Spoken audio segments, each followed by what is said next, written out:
I looked up from the stack of invoices when the woman in the navy suit stepped into the cafe at exactly 6:42 on a Tuesday morning. She wasn't there for coffee.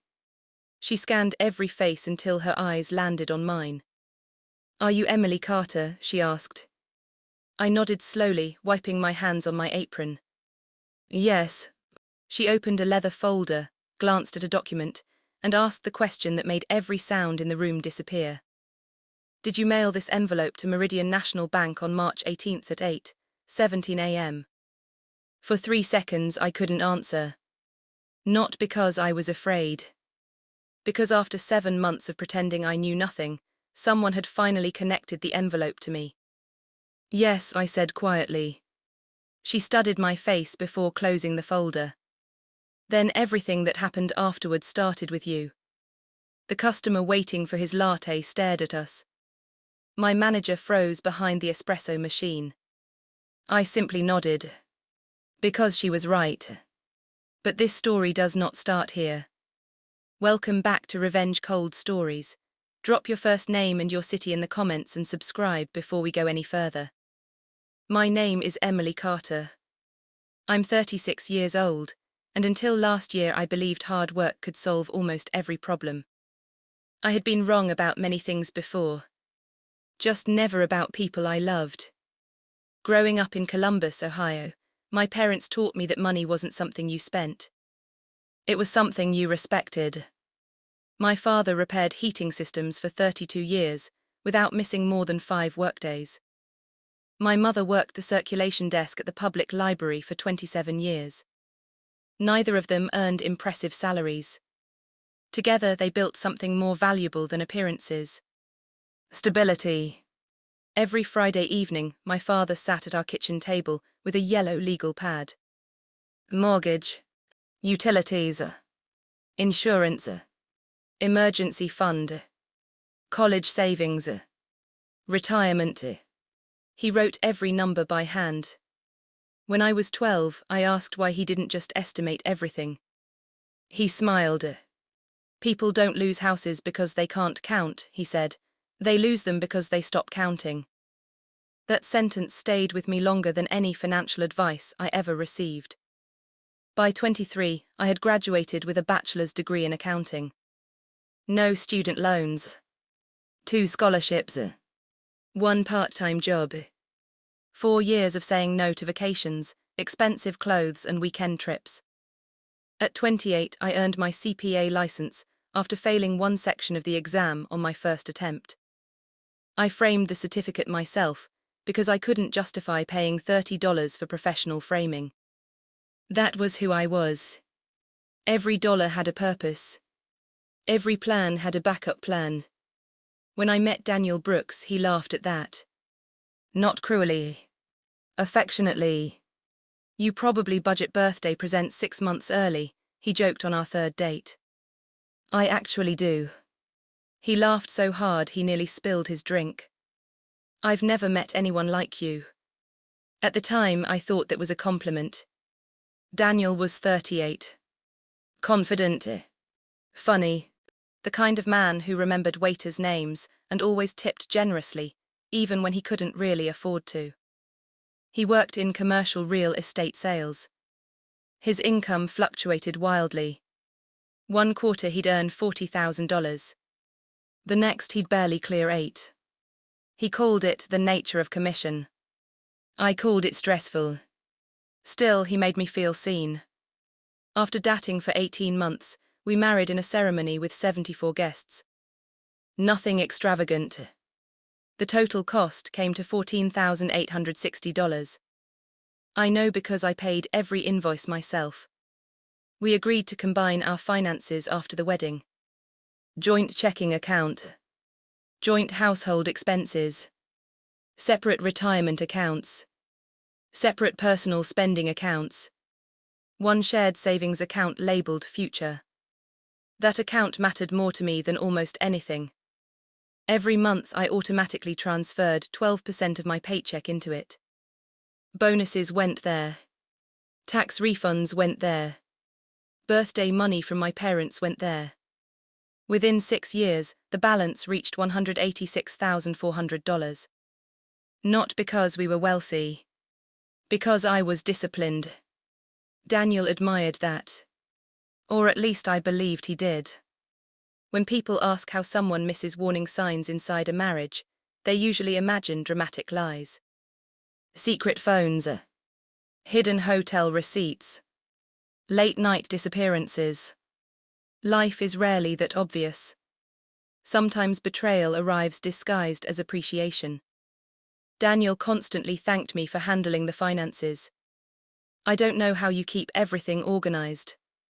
I'd be lost without you. You make life easier. Those sentences sound loving. Sometimes they are. Sometimes they're permission slips. Because while I managed the bills, Daniel gradually stopped paying attention to them entirely. At first it seemed harmless. He'd ask me how much remained on the car loan. I'd tell him. He'd forget again. He never knew our electric bill. Never knew our insurance premium. Never checked account balances. If you're watching everything, he'd say, why should we both worry? It sounded logical. Until it wasn't. 3 years into our marriage, his mother, Linda Brooks, moved 20 minutes away after selling the family home. Linda was 64. Elegant. Perfect posture. Always dressed as though someone important might unexpectedly stop by. She believed appearances created reality. If neighbors admired your life, eventually you'd admire it too. She wasn't shallow. She genuinely believed image shaped opportunity. She often said, people decide your value before you speak. I disagreed with almost everything she believed. Yet she treated me politely. Never warmly. Politely. There was a difference. Daniel's younger sister, Rachel, was 41. Recently divorced. Creative. Emotional. She changed careers every 18 months because she was always searching for work that felt meaningful. Linda adored Rachel. Protected her. Excused every impulsive decision. When Rachel bought a luxury SUV she couldn't afford, Linda called it confidence. When I delayed replacing my 7-year-old sedan, Linda called me overly cautious. Different philosophies. Neither entirely right nor entirely wrong. Just different. Daniel stood somewhere between us. He admired my stability. He admired his family's spontaneity. Most days he tried not to choose. Looking back, maybe that was choosing. Every Thanksgiving followed the same pattern. Rachel announced a new dream. Linda celebrated it. Someone asked about my work. I'd mention finishing another audit or earning another certification. The room nodded politely before returning to Rachel's latest adventure. I never minded. Recognition wasn't why I worked. Still, patterns matter. One Christmas, Daniel's uncle asked who handled our investments. Daniel laughed. My wife, she's basically our CFO. Everyone chuckled. Then Linda smiled and said something that sounded harmless. Well, every marriage needs one person who's practical. Practical. Not intelligent. Not accomplished. Practical. Like a filing cabinet. Useful. Quiet. Forgettable. Nobody intended cruelty. That's what made it linger. Years later, those same conversations echoed in my mind for entirely different reasons. Especially one afternoon from childhood. I was 10. My older cousins were building a treehouse. They assigned me the smallest jobs. Holding nails. Fetching tools. Sweeping sawdust. I wanted to help measure the wood. My cousin Tyler laughed. You're too little. So I stayed quiet. While everyone argued over boards and angles, I noticed the foundation leaning. Nobody asked my opinion. When my father arrived later, he took one look and said exactly what I'd been thinking. This support beam is wrong. They rebuilt half the structure. On the drive home, he asked why I hadn't spoken. I didn't think anyone would listen. He kept driving another mile before answering. They don't have to listen immediately, but they should hear the truth. I remembered that lesson often, especially after marrying Daniel. Because marriages don't collapse in one dramatic afternoon. They lean a little at a time. And sometimes only one person notices. By our 9th anniversary, life looked successful from the outside. Our combined income averaged around $212,000 annually. The mortgage on our modest 4-bedroom house had fallen below $98,000. No credit card debt. Healthy retirement accounts. Emergency savings covering 14 months of expenses. Friends asked for budgeting advice. Co-workers joked that I'd retire before 50. None of them knew I had quietly taken a second job 18 months earlier. 3 evenings each week I worked remotely preparing tax returns for a small accounting firm. 12 to 15 additional hours every week. Not because we needed luxury vacations. Because Daniel's commissions had become unpredictable. Some months he earned almost nothing. Whenever that happened, I simply worked more. I never complained. Marriage wasn't 50-50 every month. Sometimes it was 80-20. Sometimes 90-10. I believed partnerships balanced over decades. Not weeks. Daniel thanked me often. I don't know what I'd do without you. Neither did I. Not yet. The routine became so familiar that I stopped noticing how unusual it actually was. Monday through Friday, I left the house at 7:10 every morning. My accounting firm was 23 minutes away if traffic cooperated, 38 if it didn't. I worked until 5:30. On Mondays, Wednesdays, and Fridays I drove home, changed into comfortable clothes, heated whatever meal I had prepared on Sunday, and logged into my second job by 7:00 p.m. Most nights I worked until a little after midnight. On Saturdays I spent 2 hours reviewing our household budget, reconciling bank statements, and updating the spreadsheet I had maintained since the week we got married. The file had grown to 1,184 rows. Every mortgage payment. Every insurance premium. Every unexpected expense. Every vacation. Every dollar had a place. Daniel used to tease me about the colors. Green for income. Blue for investments. Yellow for planned expenses. Red for emergencies. I've never seen someone make spreadsheets look artistic. I would smile. They're not artistic. They're to you. Back then, comments like that felt affectionate. Now I wonder whether he ever looked closely enough to understand what those colors actually represented. Because if he had, he would have known something I never said out loud. I wasn't working 2 jobs because I enjoyed working. I was protecting our future against uncertainty. His uncertainty. Every commission check that came late. Every client that backed out. Every month that ended below expectations. I absorbed the difference without announcing it. Not because I wanted credit. Because I believed that's what marriage looked like. Then small things started happening. Not dramatic. Just a strain. One Thursday evening, I logged into our joint account to schedule the mortgage payment. The available balance was lower than I expected. Only by $3,400. I assumed a quarterly insurance payment had cleared early. I checked. It hadn't. Then I saw a transfer labeled. Online internal transfer. $3,400. Nothing else. No destination account. No explanation. I frowned. Maybe Daniel had moved money between accounts. When he came home around 8:30, I asked casually, "Did you transfer $3,400 today?" He loosened his tie without looking at me. "Probably." "For what?" "Oh, I had to cover something for work." "What kind of work expense?" He shrugged. "I'll explain later." Normally that answer would have bothered me. Instead, I accepted it. He had never given me a reason not to. Or maybe I simply didn't want one. 2 weeks later, another transfer appeared. $5,900. Again, with no explanation. Again, I asked. Again, he smiled. Temporary. When will it come back? Soon.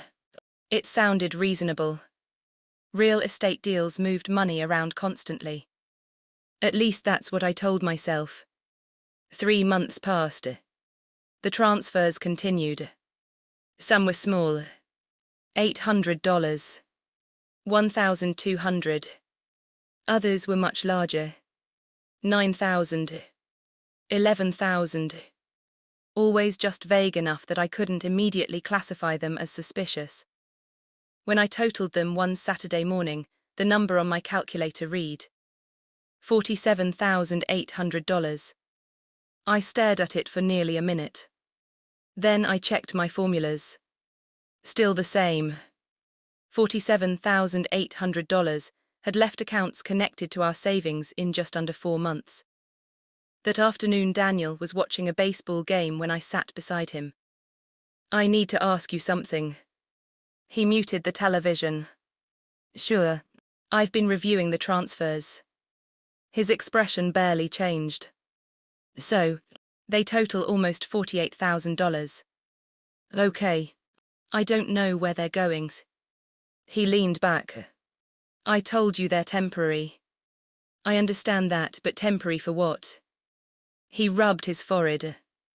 Emily, do you trust me? It was such a simple question. One word could end the conversation. Yes. Then trust me. He kissed my forehead, turned the volume back up and watched the game. The conversation was over. At least for him. That night I couldn't sleep. Not because of the money. Because of the answer. For 9 years we had discussed every financial decision larger than $2,000. Now nearly $50,000 had disappeared behind one sentence. Trust me. People often imagine deception as complicated. Sometimes it's remarkably efficient. You stop asking because asking changes the atmosphere. And you don't want to become the suspicious spouse. So you convince yourself patience is maturity. Looking back, I confused silence with trust. Around that same time, Linda invited everyone to dinner for her 65th birthday. Rachel arrived 40 minutes late, carrying expensive flowers she admitted she'd forgotten to order until that morning. Everyone laughed. Daniel opened a bottle of wine. Conversation drifted from vacations to housing prices. Rachel sighed dramatically. I drove past Ashford Heights yesterday. Linda smiled immediately. The new development. Rachel nodded. The houses are unbelievable. Daniel looked interested. I've heard they're incredible. They are, Rachel said. Huge kitchens, marble everywhere. One of them has a 6-car garage. Linda laughed. Maybe someday. Rachel smiled at Daniel. You'd love it. He shrugged. Maybe when I close a few more big deals. Something about the way they looked at one another lasted half a second too long. Not enough to mean anything. Enough to notice. Then Linda turned toward me. You probably wouldn't buy a big house anyway. I smiled politely. Probably not. You've always preferred saving. There it was again. Saving. As though it were a personality flaw. Rachel grinned. Emily could retire inside a bank vault. Everyone laughed. Even Daniel. Not loudly. Just enough. I laughed too. Because that's what people do when they don't want to become the subject of the evening. On the drive home, I asked him quietly, "Do you think I'm too careful?" He looked surprised. No, your family does. They're just different. I know. They don't mean anything by it. Maybe they didn't. But repeated enough times, even harmless comments become definitions. Practical, careful, predictable, responsible, useful. Words that sound complimentary until you realize they're being used to describe why someone isn't interesting. The next week I worked 58 hours between both jobs. Daniel came home smiling on Friday. I landed the Western account. That's wonderful. It'll be my biggest commission this year. Congratulations. He hugged me. We should celebrate. I'd love that. Instead, we ordered takeout because he said he'd had a stressful week. I didn't mind. The following Monday, I reviewed our accounts again. His commission hadn't arrived yet. That was normal. Another transfer had $14,250. This time my stomach tightened. I opened every linked account. Savings, checking, brokerage. Nothing matched. The money had simply gone. I called the bank. After confirming my identity, the representative explained that because the transfer had been authorized by a joint account holder, she couldn't provide additional information over the phone beyond what I already saw online. But I can tell you it wasn't fraudulent. Fraudulent. Interesting choice of word. I hadn't used it. That evening Daniel was unusually cheerful. He talked about restaurants, future vacations, a possible promotion. Finally I interrupted. I called the bank. His fork stopped halfway to his mouth. Why, I wanted clarification. And they confirmed you authorized the transfers. He nodded once. I did. For what? He sighed. I told you I'd explain when the timing was right. When is that? Soon. Daniel. He set his fork down. It isn't gambling. I didn't say it was. It isn't another woman. I didn't say that either. It's an investment. What investment? I can't tell you yet. Why not? Because if it doesn't work out, I don't want you worrying. I stared at him. So instead I'm worrying without information. He smiled as if that solved everything. It'll make sense later. Then he reached across the table and squeezed my hand. I promise. Promises are strange things. They're strongest before they're tested. Weakest after. I wanted to believe him. Part of me still did. But another part, the same part that remembered the leaning treehouse from childhood, had begun noticing that the foundation no longer looked level. I just didn't know yet how far it had already shifted. The first real crack didn't come from a bank statement. It came from a conversation I wasn't supposed to hear. About 6 weeks later, I left work early because a client meeting had been cancelled. It was 3:18 in the afternoon. Daniel's car was already in the driveway. That surprised me. He usually wasn't home before 6. As I unlocked the front door, I heard his voice coming from the living room. He was laughing. Not unusual. Then I heard another voice. Rachel. She still doesn't know, Rachel asked. Daniel chuckled. No, seriously. I told you she thinks it's temporary. Rachel laughed harder. I can't believe she bought that. I stopped moving. The grocery bag in my hand suddenly felt much heavier. Neither of them knew I was standing just outside the hallway. Daniel lowered his voice. She's always trusted me. Rachel answered with a sentence that stayed with me for months. Well, she's practical. Practical people always think everyone else follows the rules. Silence. Then Daniel said something I couldn't hear clearly. Rachel replied. Just make sure everything's finished before she finds out. I stood there for another 5 seconds. Then I deliberately closed the front door louder than necessary. Their conversation stopped immediately. By the time I walked into the living room, Rachel was scrolling through her phone. Daniel smiled. You're home early. Meeting got cancelled. Rachel looked up. Perfect timing. Neither of them looked nervous. Neither of them looked guilty. If anything, they looked rehearsed. We chatted for 20 minutes. Weather, traffic, a television show Rachel recommended. Nothing important. When she left, Daniel kissed my forehead. I'm making dinner tonight. He almost never cooked. It felt less like kindness, more like distraction. That night I lay awake until nearly 2 in the morning. I replayed the conversation over and over. Maybe they were discussing a surprise. Maybe an investment. Maybe something completely innocent.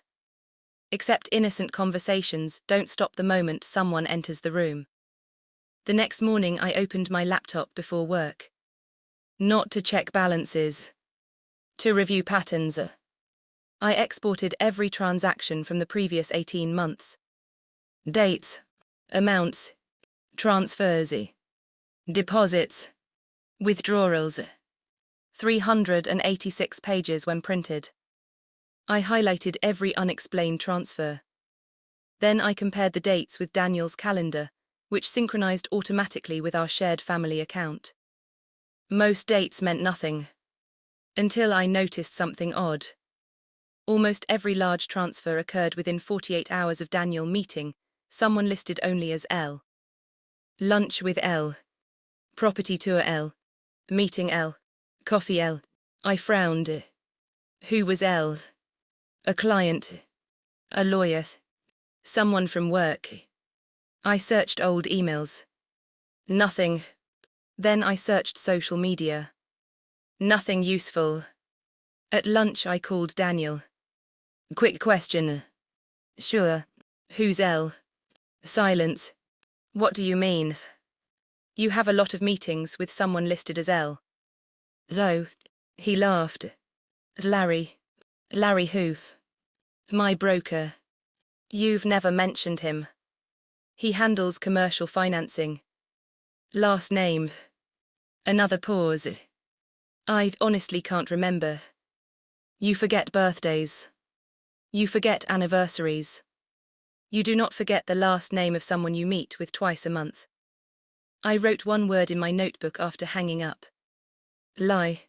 It was the first time in our marriage I had written that word beside his name.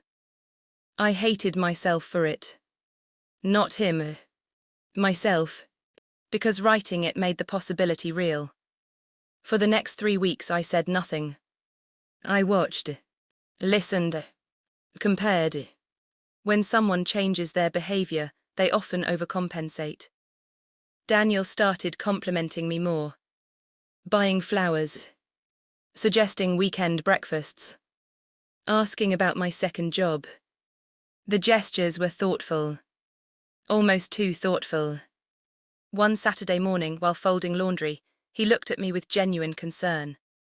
You've been working too hard. I smiled. We've had a lot of expenses. His expression changed for less than a second. So maybe you should quit the second job. I'll quit when we're comfortable again. We're already comfortable. Then why am I replacing money leaving our savings? The room became very quiet.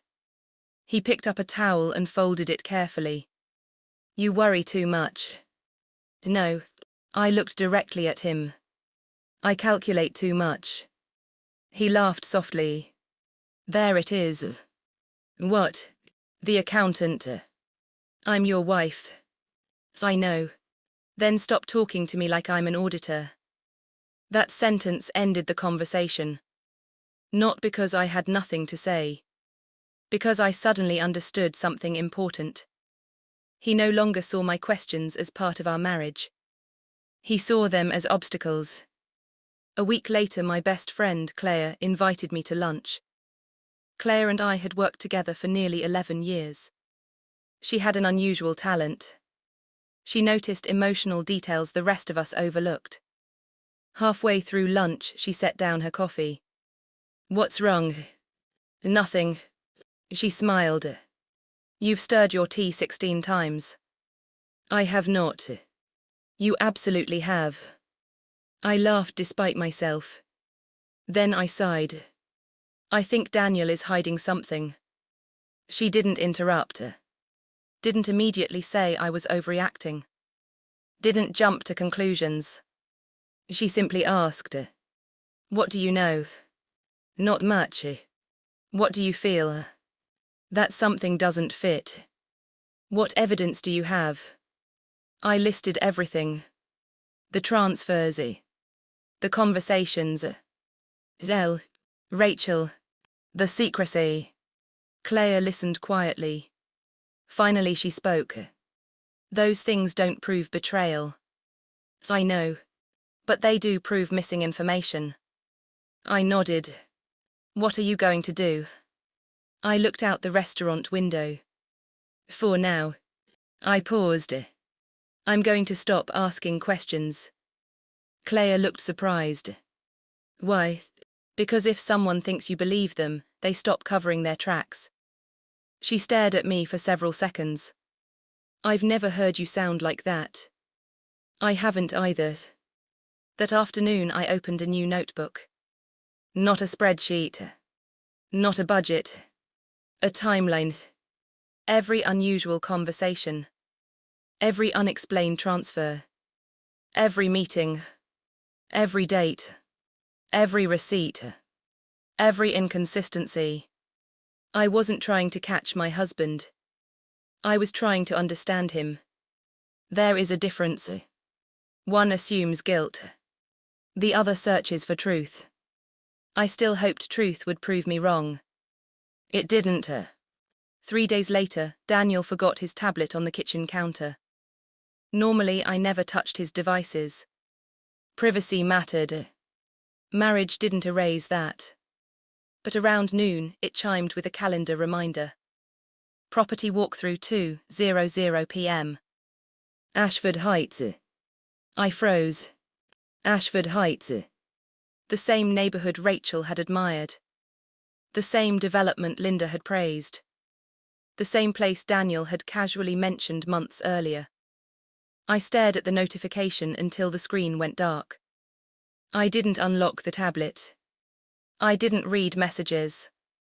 I simply wrote down the appointment. Then I went back to work. That evening I asked casually, "How was your afternoon?" "Busy." "Anything interesting?"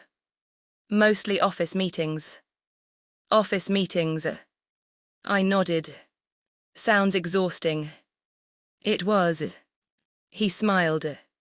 "I'll sleep well tonight." I smiled back. "So will I." But neither of us was telling the truth anymore. The difference was that only one of us knew exactly why.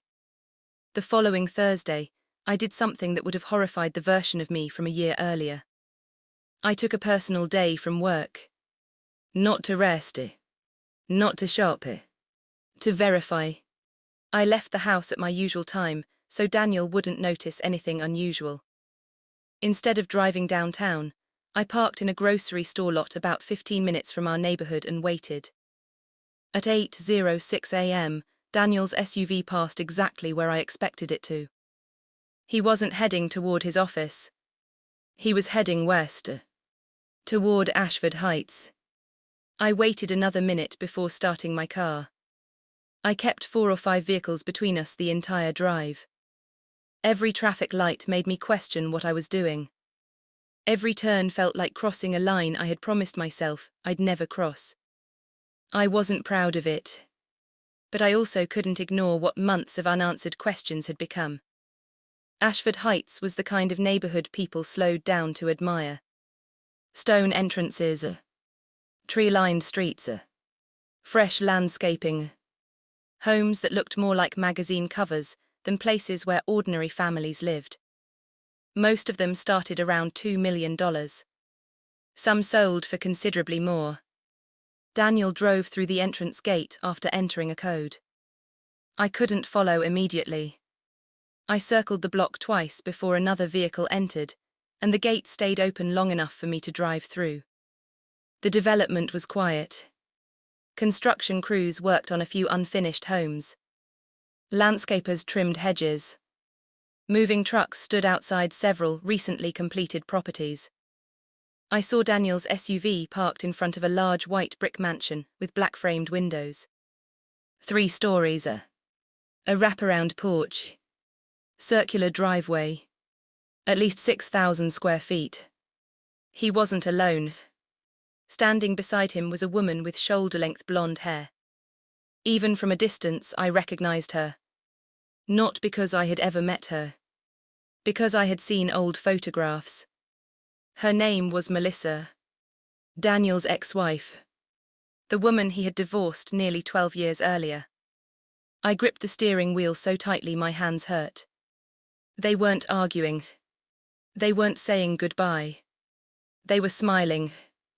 A real estate agent stood beside them holding a folder. Melissa pointed toward the front entrance. Daniel nodded. The agent handed them something. Keys. The 3 of them walked inside together. I remained parked half a block away. 5 minutes passed. Then 10. Then 25. Finally, the agent came back outside alone. He drove away. Daniel stayed. So did Melissa. I told myself there could be explanations. Maybe she was buying the house herself. Maybe Daniel represented the seller.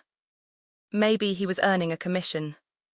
Every reasonable possibility passed through my mind. Then I noticed the moving truck. Its rear door was open. Workers carried furniture inside. Not office furniture. Personal belongings. Family photographs. Children's bicycles. A piano. This wasn't a showing. Someone was moving in. I drove home before Daniel returned. The entire drive, I repeated the same sentence over and over. Don't assume. Verify. That evening, Daniel walked through the front door carrying takeout from my favorite Thai restaurant. I thought we deserved something nice. I looked at him. Really looked at him. He smiled exactly the way he always had. Relaxed. Comfortable. Familiar. How was work, I asked. Busy. Anything exciting? He laughed. Mostly paperwork. Paperwork. I almost admired the simplicity of the lie. Instead, I thanked him for dinner. We ate together. We discussed grocery shopping. Weekend plans. A movie we wanted to watch. If anyone had seen us, they would have described us as an ordinary married couple. Only one person at that table knew another woman had received keys to a mansion that afternoon. And only one person knew exactly where the money had come from. That night, after Daniel fell asleep, I walked quietly downstairs and opened my laptop. I wasn't searching for Melissa. I already knew who she was. I searched property records. Most counties made them publicly available. After 32 minutes of searching different databases, I found the address. The sale had closed 2 days earlier. Purchase price: $2,430,000. Buyer: an LLC. Ashford Residential Holdings. No individual names. Interesting. I searched the LLC. Nothing obvious. Registered only 3 months earlier. Its mailing address belonged to a law office downtown. I wrote everything into my notebook. Then I noticed something else. The registered agent's last name. Lawson. Not Larry. The next morning I called in sick. For the first time in 4 years. Instead of going to work, I drove downtown. The law office occupied the 12th floor of a modern glass building. I didn't go inside. I sat across the street with a notebook and coffee. At 10:41 a.m., Daniel walked into the building. At 11:18 he walked out. He wasn't alone. Melissa walked beside him. They shook hands. No hug. No kiss. Nothing romantic. Just comfortable. Like 2 people working toward the same goal. She got into a silver SUV. He got into his own vehicle. They drove away in opposite directions. Oddly, that made everything feel worse. Affairs can be impulsive. This looked organized, planned, professional. I returned to work the following Monday and behaved exactly as I always had. I filed reports, answered emails, smiled during meetings. No one noticed anything different. Inside, however, something had shifted. Not anger. Clarity. There is a point where suspicion becomes information. Once you reach it, you stop chasing emotions and start following facts. Facts don't panic. Facts don't exaggerate. Facts simply wait. Over the next month, I gathered them carefully.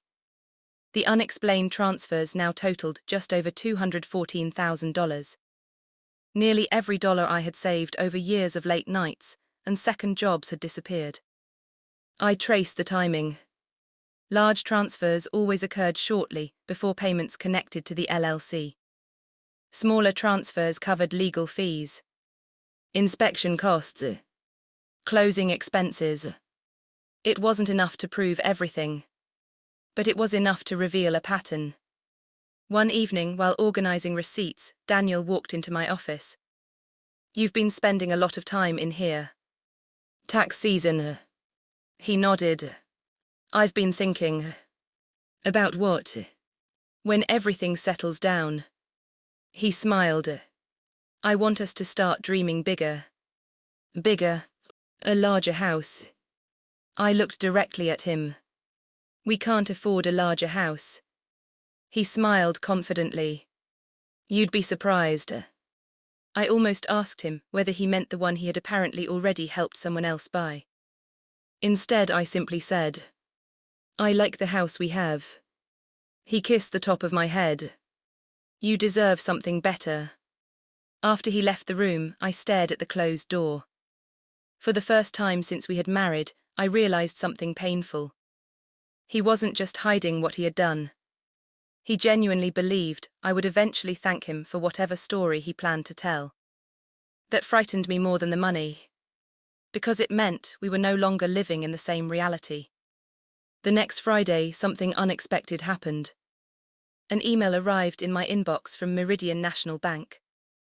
It wasn't promotional. It wasn't a statement. It was an automatic notification, confirming that a secure document I had requested several weeks earlier was ready for download. I opened it immediately. 38 pages. Wire confirmations. Authorization records. Signature copies. Linked account activity. I read every page twice. By the end, one fact stood above everything else. Daniel hadn't simply transferred money. He had represented, in signed banking documents, that he had authority to move funds for a purpose that wasn't reflected by the actual transactions. It wasn't just dishonest. It raised questions the bank itself would eventually have to answer. I closed the document, walked to the kitchen, made myself a cup of tea, sat quietly at the table, and for nearly an hour I said nothing. When people imagine revenge, they picture shouting, confrontation, slamming doors, immediate consequences. I imagined something else entirely. Accountability. Not created by me. Simply allowed to happen. That was the afternoon. I purchased a large manila envelope from the stationery store on my way home. I also bought certified mail with tracking. I didn't address it that day. I only placed the documents inside. Then I slid the envelope into the back of my desk drawer. For 3 days it stayed there. Waiting. Just like the truth. For 72 hours I did absolutely nothing. That surprised even me. The envelope stayed exactly where I had left it. Sealed. Unaddressed. Every morning I opened the desk drawer, looked at it for a few seconds and closed the drawer again. Not because I had changed my mind. Because I wanted to be certain I wasn't acting out of anger.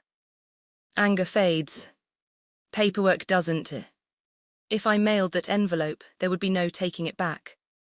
Whatever happened afterward would happen because documents existed, not because emotions flared. That distinction mattered to me. On the fourth morning, Daniel left the house earlier than usual.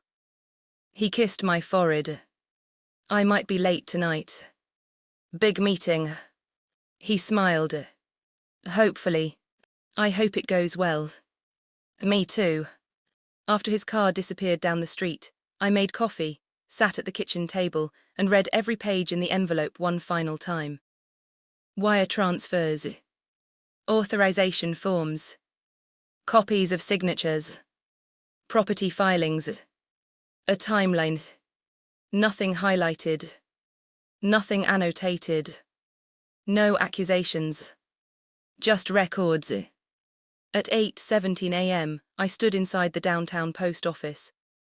The clerk weighed the envelope. Certified with return receipt. Yes. She placed a tracking sticker across the front. I watched her stamp it. That was it. No dramatic music. No speech. No tears. Just the sound of rubber meeting paper. I thanked her, walked back to my car, and drove to work. By 9:02, I was answering emails as though it were any other Tuesday. I never mentioned the envelope to anyone. Not Claire. Not my parents. Not even my own journal. There are moments in life when silence isn't weakness. It's discipline. 2 weeks passed. Nothing happened. 3 weeks. Still nothing. I almost wondered whether I had overestimated the importance of what I'd mailed. Daniel certainly behaved as though the world were perfectly normal. He joked during dinner. Complained about traffic. Suggested we visit Linda that weekend. Life continued with such ordinary rhythm that I caught myself questioning everything again. Then came Saturday. Linda had invited everyone for a barbecue. Her backyard was full of neighbors, cousins, and friends from church. Around 30 people altogether. Rachel was already there. So was Melissa. That stopped me in my tracks. I hadn't expected to see her. Daniel noticed my expression immediately. Oh, he said casually, I forgot to mention Melissa was invited. Forgot. Interesting choice of word. Linda hurried over. Emily, there you are. She hugged me warmly. Warmer than usual. Melissa recently moved back to the area, she explained. I thought everyone should reconnect. Melissa smiled politely. It's been a long time. It has, I replied. She seemed comfortable. Not smug. Not nervous. Just comfortable. For the next hour I watched people interact. Melissa chatted with Rachel about furniture. Linda asked questions about decorating. Daniel grilled hamburgers. No one behaved as though anything unusual had happened. Finally, Rachel laughed and said loudly enough for several people to hear. You should see the new house. Linda clasped her hands together. Oh, it's beautiful. One of the neighbors asked. How did you find something that incredible? Melissa smiled toward Daniel. I had help. Daniel laughed modestly. I just introduced her to the right people. Introduced her. Such a small word. Technically true. Just not complete. Rachel looked at me. You'd love the kitchen, Emily. I'm sure I would. You should come see it sometime. Daniel added. It's really something. Really. Something. I wondered whether either of them heard themselves. The conversation drifted elsewhere. No one noticed that I had quietly stopped eating. Later that afternoon, while helping Linda carry dishes into the kitchen, she smiled.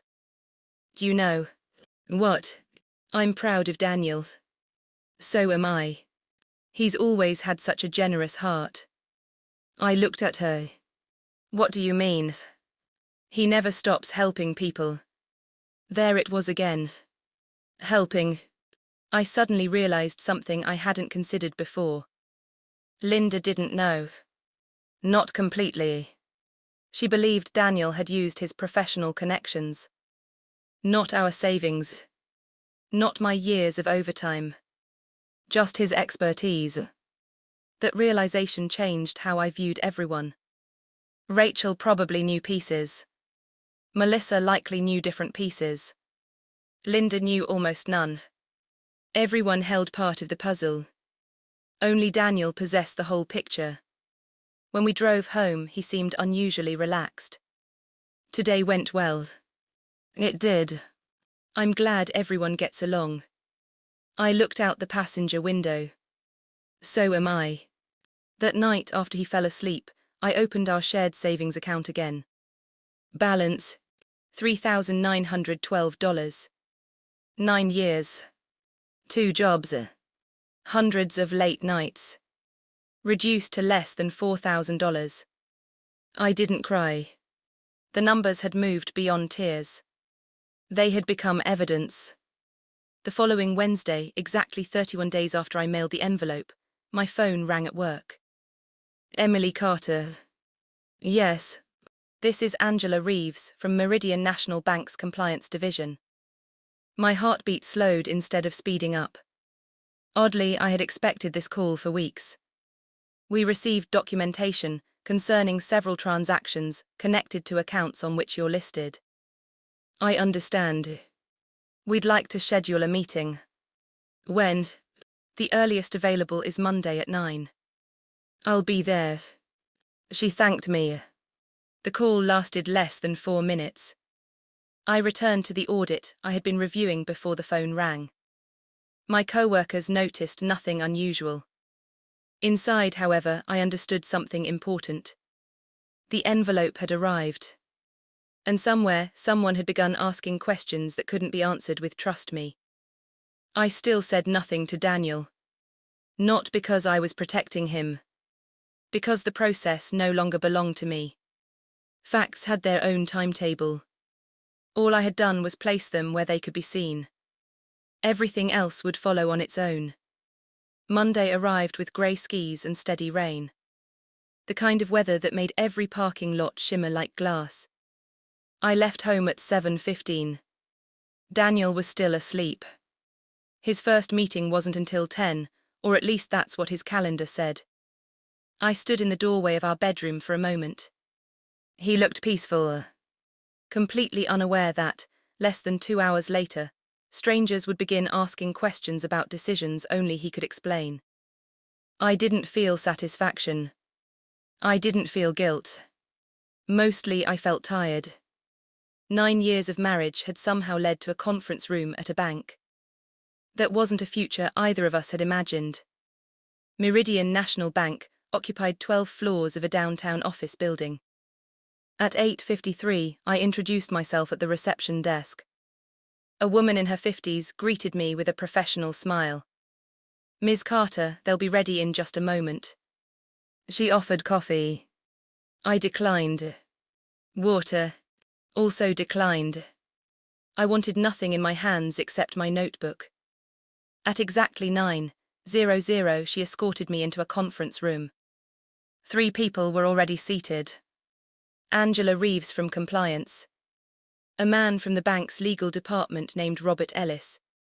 And another woman who introduced herself only as Karen from Risk Management. No one looked hostile. No one looked sympathetic. They looked prepared. Angela began. "Thank you for coming." "Of course." She opened a thick folder. "We've reviewed the documentation you provided." I nodded. Our purpose today is simply to clarify timelines and authorizations. Simple. That word made me almost smile. Nothing about the previous 7 months had been simple. For nearly 90 minutes they asked factual questions. When did you first notice the transfers? Who normally managed household finances? Did you personally authorize these specific transactions? Were you aware of the LLC before obtaining these records? Every answer I gave was short. Accurate. Nothing more. I never guessed. Never speculated. Whenever I didn't know something, I said exactly that. I don't know. 3 of the most underrated words in any difficult conversation. Finally, Robert closed his folder. Ms. Carter. Yes. You've been extremely helpful. I hope so. There may be additional questions later. I understand. Then Angela asked something unexpected. Have you discussed any of this with your husband? No. Do you intend to? I thought carefully before answering. If he asks me a direct question, I won't lie. She nodded slowly. Fair enough. The meeting ended at 10:41. I drove straight to work. By lunchtime, I had almost convinced myself nothing immediate would happen. At 2:17 that afternoon, Daniel called. I watched my phone vibrate across my desk. I answered on the 4th ring. Hi. His voice sounded strained. Where are you? Work. Can you come home? I'm in the middle of something. It's important.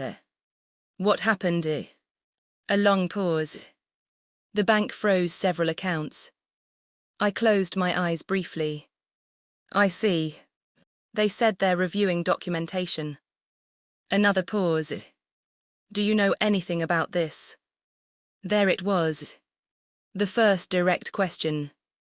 I remembered exactly what I had told Angela. If he asked directly, I wouldn't lie. Yes. Silence. Not the ordinary silence of a bad phone connection. The kind that arrives when someone suddenly realizes a story they believed was under control is